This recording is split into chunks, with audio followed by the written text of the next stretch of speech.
أعوذ بالله من الشيطان الرجيم بسم الله الرحمن الرحيم كما أرسلنا فيكم رسولا منكم يتلو عليكم آياتنا ويزكيكم ويعلمكم الكتاب والحكمة ويعلمكم ما لم تكونوا تعلمون فاذكروني أذكركم واشكروا لي ولا تكفرون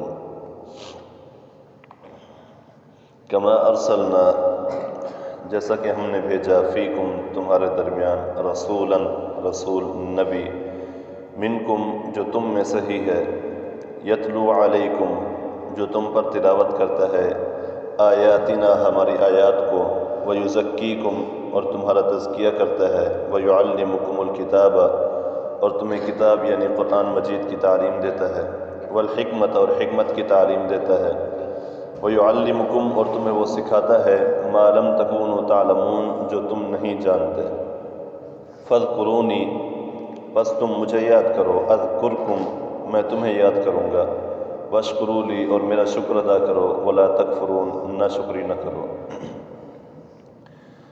گزشتہ درس کے اندر ہم نے یہ پڑھا کہ اللہ تعالیٰ نے نبی اکرم صلی اللہ علیہ وسلم کو 2 مرتبہ ارشاد فرمایا آپ اپنا قبلہ جو ہے وہ مسجد حرام کو بنا لیجئے جہاں کہیں بھی ہوں، اور امت کو بھی یہی حکم دیا گیا ہے۔ اور آگے اللہ نے فرمایا کہ تم مجھ سے ڈرو، ان لوگوں سے نہ ڈرو، ان کی چالوں سے نہ ڈرو، اور تاکہ اللہ تعالیٰ اپنی نعمت کو تم پر مکمل فرمائے۔ اس سے بڑی نعمت کوئی نہیں ہے کہ ہمیں نبی اکرم صلی اللہ علیہ وسلم کی امت میں پیدا کیا گیا ہے۔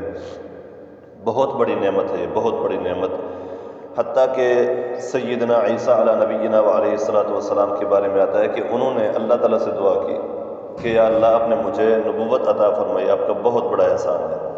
آپ نے مجھے رسالت عطا فرمائی، آپ کا بہت بڑا فضل ہے۔ آپ نے مجھے کتاب انجیل دی ہے، میں اس کی تلاوت کرتا ہوں، یہ آپ کا بہت بڑا احسان ہے۔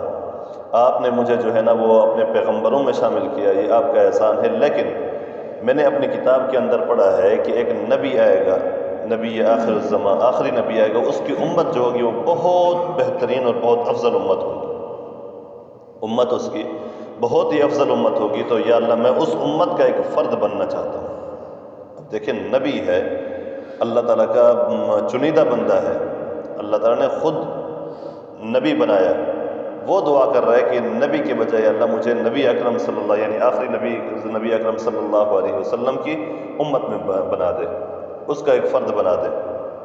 انہوں نے دعا مانگی، اللہ تعالیٰ نے قبول فرمائی، ہمیں بغیر دعا مانگے، بغیر مشقت کے ہمیں یہ نعمت مل گئی ہے، ہم پھر بھی اس کی ناشکری کرتے ہیں، بغیر مشقت کے ہمیں ملی ہے۔ تو نبی اکرم صلی اللہ علیہ وسلم کی امت میں وہ ایک فرد بن کر دوبارہ آئیں گے اور 40 سال تک زندہ رہیں گے، سیدنا عیسیٰ علیہ نبینا علیہ الصلوۃ والسلام۔ تو اللہ نے فرمایا میں تمہارے اوپر اپنی نعمت کو تام کروں گا، اللہ سے ڈرو گے اللہ تعالیٰ اپنی نعمتوں کو مکمل فرمائے گا۔ آگے اللہ فرماتے ہیں کما ارسلنا فیکم رسولا ہم نے تمہارے درمیان ایک رسول بھیجا ہے، ایک نبی بھیجا ہے، منکم جو تم میں سے ہی ہے، جو تمہارے درمیان میں سے تم جیسا ہی ہے، منکم تم میں سے ہے وہ۔ اب یہاں پر یہ بات سمجھتے جائیں کہ تم میں سے اللہ تعالیٰ نے خود بیان فرما دیا کہ وہ تم میں سے ہی ہے۔ وہاں پر مشرکین مکہ جو تھے، جب دیگر صحابہ کرام جو تھے، کہ وہ نورانی مخلوق تھے؟ ہرگز نہیں، وہ انسان تھے، وہ بشر تھے۔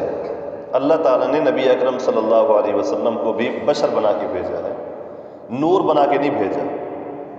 یہ جو آج کل ہم رٹ لگائے پھرتے ہیں کہ وہ اللہ کے نور میں سے ایک نور تھے، نور من نور اللہ، نبی جو تھا وہ اللہ کے نور میں سے ایک نور تھا۔ تو اللہ تعالیٰ یہ فرما رہے ہیں میں نے تم میں سے، تمہارے درمیان ہی تم میں سے ہی بھیجا ہے۔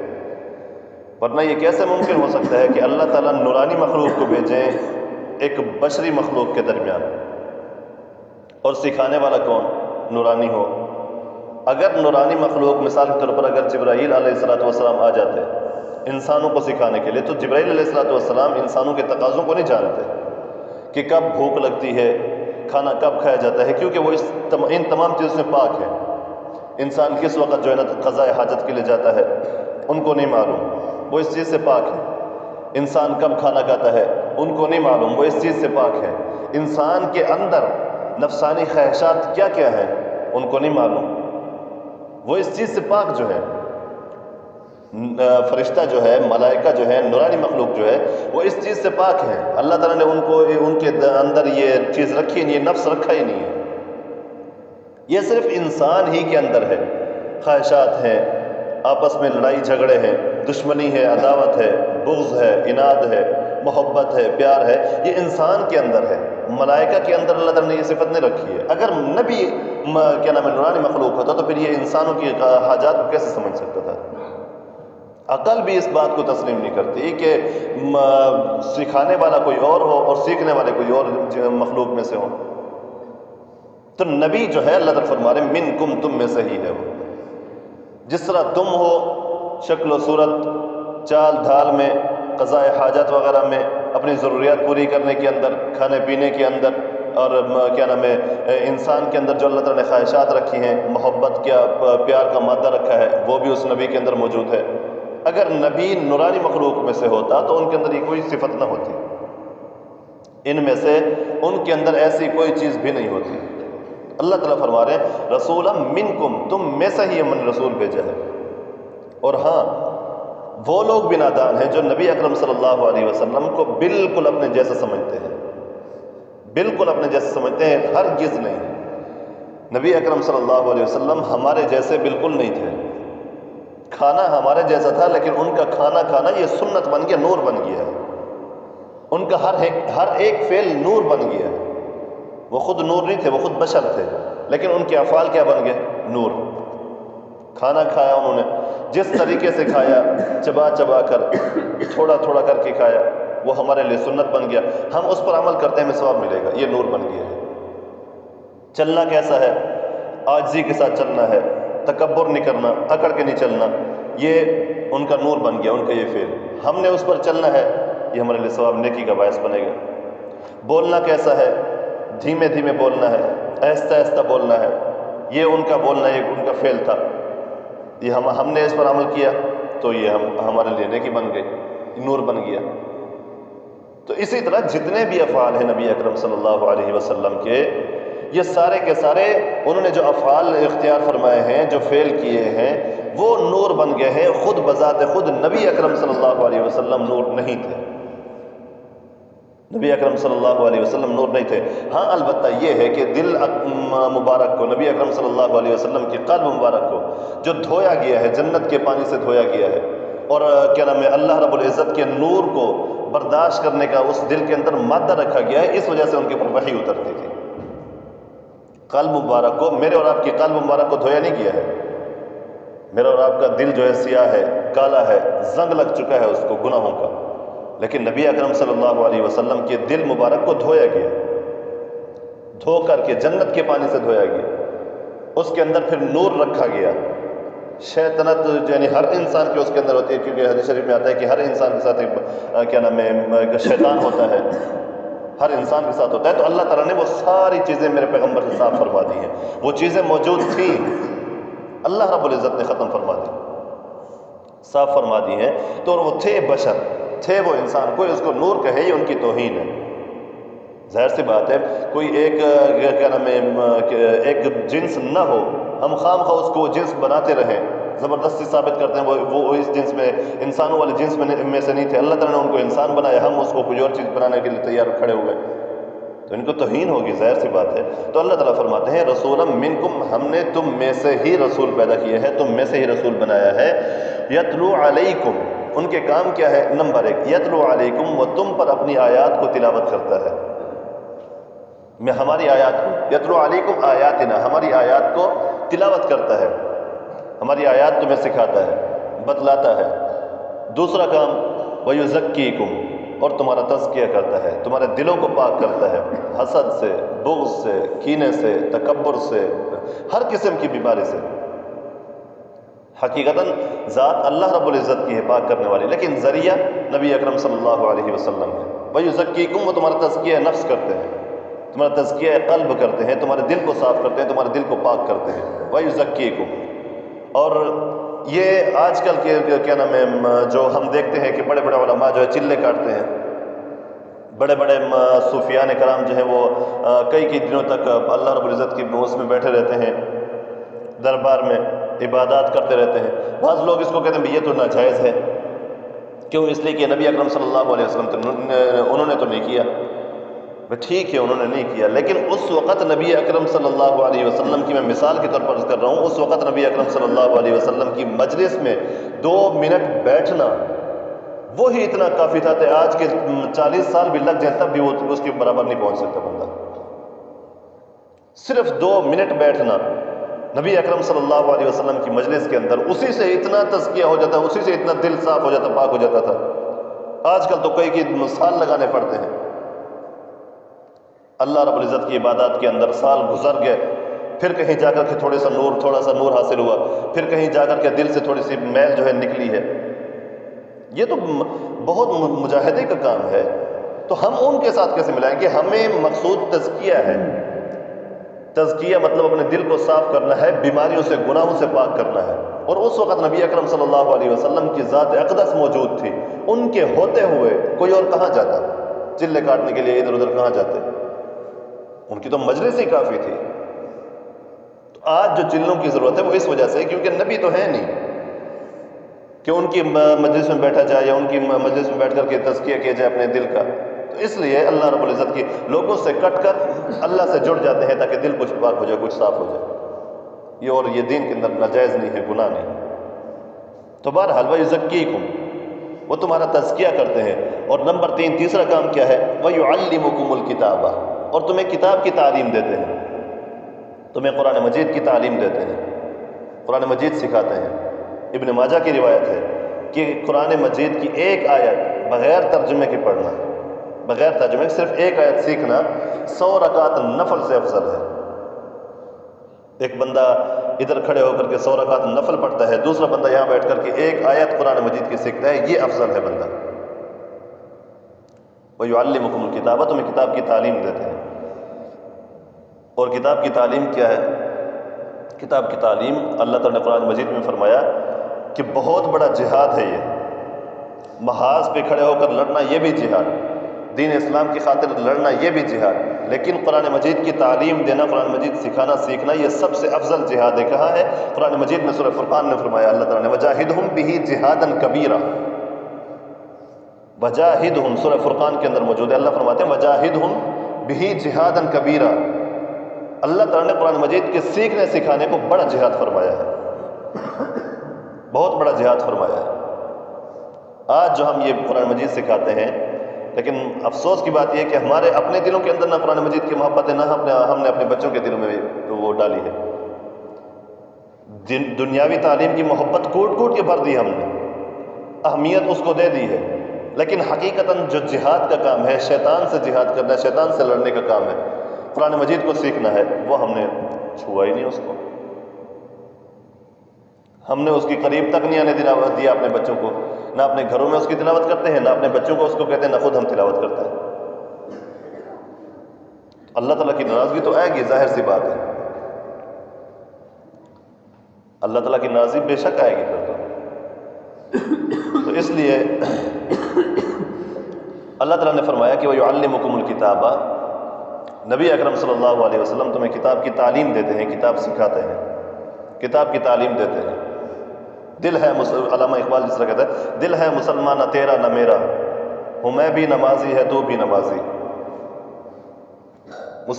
دل مسلمان نہیں ہے، دل کے اندر ہر قسم کا گند بھرا ہوا ہے، ہر قسم کی دنیا کی محبت بھری ہوئی ہے. دل مسلمان نہیں ہے، لیکن نمازیں پڑھ رہے ہیں، میں بھی پڑھ رہا ہوں، آپ بھی پڑھ رہے ہیں، نمازی بہت بڑے پرہیزگار سمجھے جاتے ہیں. اصل دل کو مسلمان بنانا ہے، دل کو پاک کرنا ہے، دل کو صاف کرنا ہے قرآن مجید کے ذریعے سے، اللہ رب العزت کے ذکر کے ذریعے سے. نبی اکرم صلی اللہ علیہ وسلم نے فرمایا کہ کیا نام ہے، جس طرح لوہے کو زنگ لگ جاتا ہے، اسی طرح دلوں کو بھی زنگ لگ جاتا ہے، دلوں کو بھی زنگ لگ جاتا ہے. صحابہ کرام رضوان اللہ علیہم اجمعین نے عرض کیا یا رسول اللہ، پھر ان کی خلاصی کا یعنی اس کو زنگ کو اتارنے کا طریقہ کیا ہے؟ حضور اکرم صلی اللہ علیہ وسلم نے فرمایا کہ اللہ تعالیٰ کا ذکر کرو. اللہ تعالیٰ کا ذکر جو ہے یہ ختم فرما دیتا ہے دل کے زنگ کو. دوبارہ اللہ فرماتے ہیں وَيُعَلِّمُكُمُ الْكِتَابَ، وہ تمہیں کتاب کی تعلیم دیتے ہیں، بہت بڑا جہاد کرتے ہیں، اور یہ جہاد اکبر ہے قرآن مجید کے بتائے ہوئے طریقے کے مطابق۔ قرآن مجید نے جس طرح بتایا ہے یہ جہاد کبیر ہے، بہت بڑا جہاد ہے۔ ہم اس سے دور بھاگتے ہیں، اپنے بچوں کو بھی بھگاتے ہوئے قرآن نہ پڑھو، دین کی تعلیم دے بعد میں کر لینا، دنیا کی تعلیم پہلے ہے۔